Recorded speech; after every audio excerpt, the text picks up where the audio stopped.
And since andito na rin naman tayo sa bayan ng San Manuel, hindi na natin palalampasin ang pamamasyal sa kanilang Towns Park.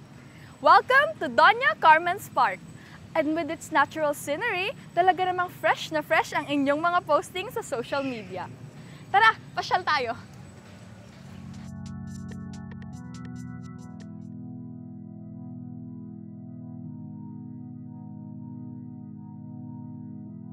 Ang park ay matatagpuan sa tapat ng San Manuel Municipal Hall at may lawak na 1.8 acres.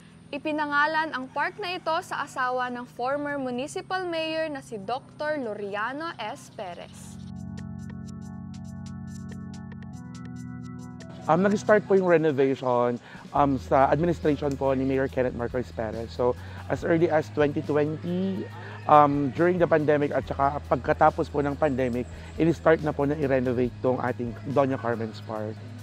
Kasi alam naman po natin na ang park po ang mukha ng bayan. So, ni-renovate po to para po sa mga bata at para po mas may puntahan pa po yung mga gustong bumisita dito po sa aming bayan.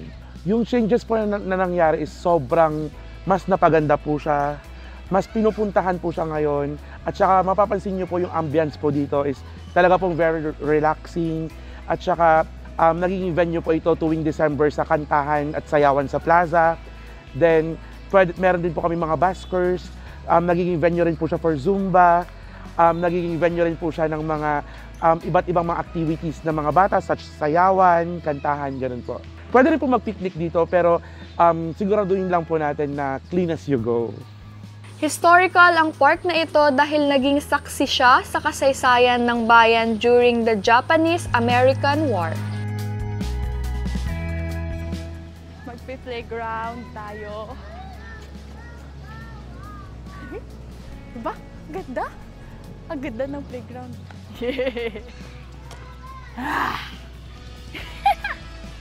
Ang ganda ng playground nila. Hindi mahuhulog. Oo. Isa pa, bilis. One, hi! O, tas tulak mo kabilis, tulak. Whee! Wow! Talaga namang napakaganda ng park dito sa San Manuel dahil kahit anong edad ka, pwede kang mag-enjoy. At sobrang pwede ang park na ito para sa mga pangbata dahil meron silang napakagandang playground na pwede nilang paglaruan.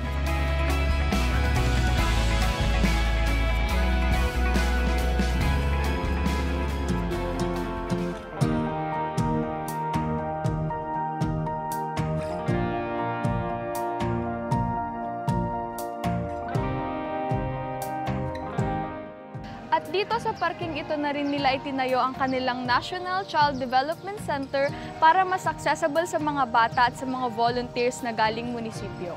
At pagkatapos ng kanilang mga reading tutorials at mga storytelling sessions, ay pwede na rin maglaro ang mga bata sa kanilang Children's Park.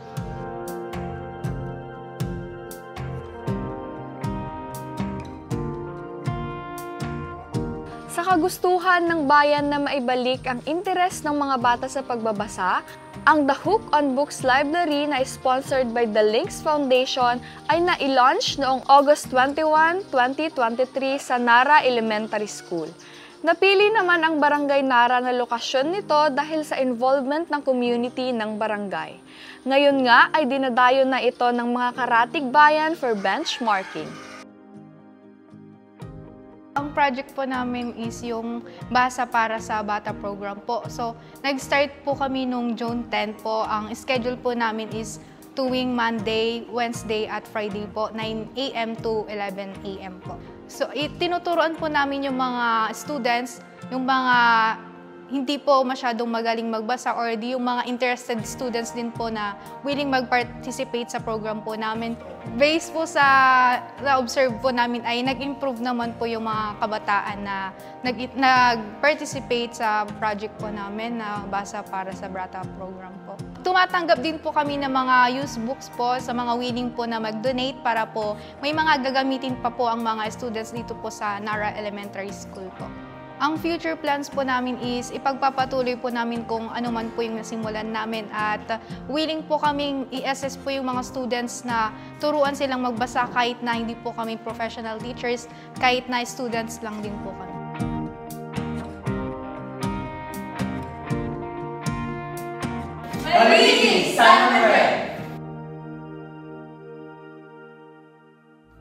Talaga namang kahit anong edad ay mag-i-enjoy ka dito sa Doña Carmen's Park.